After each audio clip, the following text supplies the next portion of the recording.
घना जंगल, झिंगुरों की आवाज और हवा में अजीब सी खामोशी। कहानी शुरू होती है कुछ नौजवानों के साथ जो एडवेंचर ट्रिप पर निकले हैं।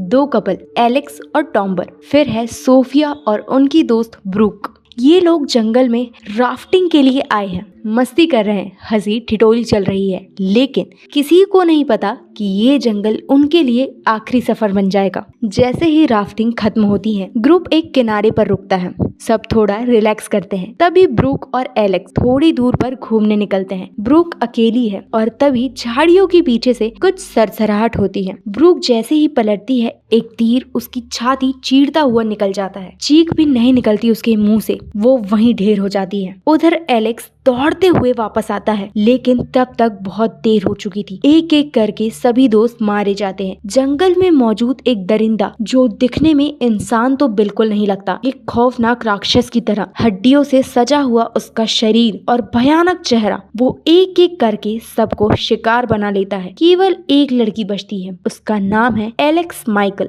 वो किसी तरह छिपकर उस खूनी शिकारी से बच निकलती है, लेकिन डर और सदमे से उसकी हालत खराब होती है। कहानी यहीं से कट होती है और अब सीन बदलता है। हम एक जेल के अंदर होते हैं। वहाँ एक सख्त और तेज तर्रार जेल ऑफिसर नेथन को एक नया मिशन सौंपा गया है। कुछ खतरनाक कैदियों को एक जगह से दूसरी जगह ट्रांसफर करना है। उस कैदियों का सबसे खतरनाक है चेज, एक चालाक और खूंखार अपराधी जिसने पहले भी कई बार भागने की कोशिश की है। नेथन के साथ उसका भरोसेमंद साथी वॉलेस और कुछ और ऑफिसर भी है। सब एक बड़ी वैन में कैदियों को लेकर निकलते हैं। चेज के अलावा कुछ और कैदी भी हैं, जैसे फ्लाइवुड, क्राफ्ट और विलियम्स। रास्ता लंबा है, इसलिए तय होता है कि वो शॉर्टकट लेंगे, एक पुराना सुनसान रास्ता जो सीधे जंगल से होकर जाता है। किसी को क्या पता था कि जिस जंगल को वो पार करने जा रहे हैं, वहाँ पहले से ही मौत मंडरा रही है। जैसे ही वैन उस रास्ते पर बढ़ती है,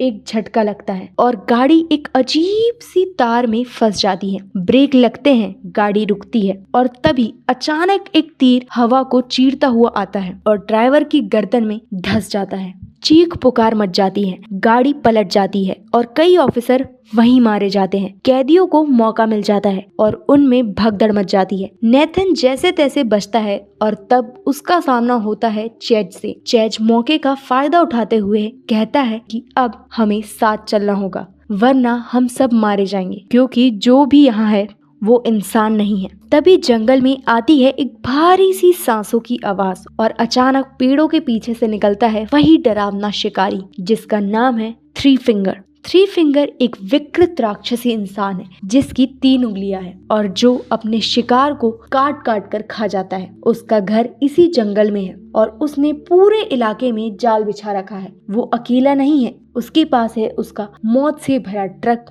जिसमें भाले, तीर, कुल्हाड़ी जैसे कई घातक हथियार हैं। अब कहानी एक दौड़ बन जाती है मौत और जिंदगी के बीच। एक तरफ है नेथन, चेज और बाकी बचे हुए लोग और दूसरी तरफ है जंगल और उसका शैतानी मालिक थ्री फिंगर। रास्ते में उन्हें मिलती है एलेक्स, जो पहले से ही इस हैवान का शिकार बनते बचते छिपी हुई थी। वो उन्हें बताती है कि यहाँ से निकलना बहुत मुश्किल है, क्योंकि थ्री फिंगर सिर्फ ताकतवर नहीं है बल्कि चालाक भी है। उसने हर तरफ फंदे लगा रखे, कई जमीन के नीचे, कोई पेड़ों पर और कोई तो हवा में भी। कैदी और पुलिस वाले जो एक दूसरे के दुश्मन थे, अब एक जैसे शिकार बन चुके हैं। भरोसा, चालाकी, गुस्सा और डर, ये सब एक साथ उनके बीच मौजूद है। किसी को किसी पर भरोसा नहीं। जैसे जैसे ये लोग जंगल में आगे बढ़ते हैं, एक एक करके थ्री फिंगर उन्हें चुन चुन कर मारता है। किसी को कुल्हाड़ी लगती है और किसी का सिर उड़ जाता है, तो किसी का शरीर बीच से 2 टुकड़ों में आ जाता है और हर बार थ्री फिंगर की वो पागल हंसी जंगल में गूंजती है। अब सवाल बस ये है, क्या कोई इस जंगल से जिंदा निकल पाएगा या फिर सब बन जाएंगे थ्री फिंगर की अगले शिकार। जंगल अब और भी ज्यादा खतरनाक हो चुका था। थ्री फिंगर की मौजूदगी चारों तरफ महसूस हो रही थी। हर पत्ते की सरसराहट, हर टूटी हुई टहनी की आवाज में मौत की एहटन थी। नेथन, एलेक्स और चेज अब एक साथ थे,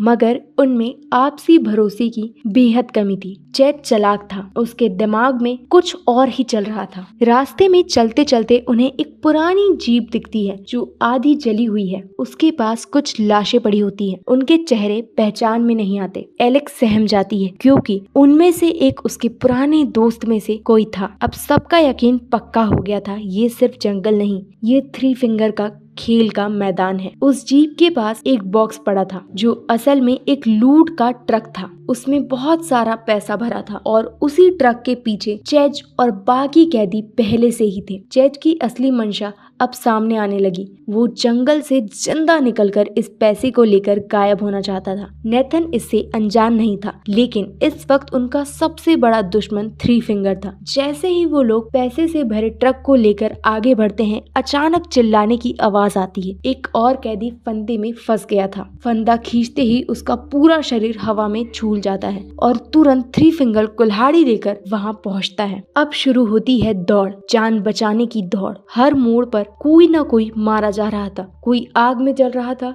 किसी को तीर से छलनी किया जा रहा था। जंगल के फंदे इतने घातक थे, एक जगह एक आदमी का सिर स्प्रिंग वाले ब्लेड से कटकर दूर जा गिरा है। थ्री फिंगर हंसता है जैसे ये सब उसके लिए एक खेल हो। नेथन और एलेक्स किसी तरह एक झोपड़ी में छिप जाते हैं। वहीं एलेक्स बताती है कि थ्री फिंगर अकेला ही इस जंगल में नहीं चल रहा, उसके जैसे और भी थे पहले, लेकिन अब शायद वो अकेला बचा है। उसकी ताकत है उसका डर और उसका ट्रक जो हर जगह घात लगाए घूमता है। इधर चेज अपने प्लान में जुटा है। वो बाकी बचे लोगों को धोखा देकर पैसे लेकर भागना चाहता है, लेकिन थ्री फिंगर सब जानता है। वो उसके पीछे लग जाता है। एक भयानक चेज सीन में चेज और थ्री फिंगर आमने सामने आते हैं। चेज उसकी आंखों में आंखें डालकर खड़ा हो जाता है और एक लोहे की रॉड से वार करता है। थ्री फिंगर घायल हो जाता है मगर मरता नहीं। वो फिर से उठता है और फिर पूरी ताकत से चेज की छाती में अपनी कुल्हाड़ी घुसा देता है। अब बचे हैं सिर्फ दो,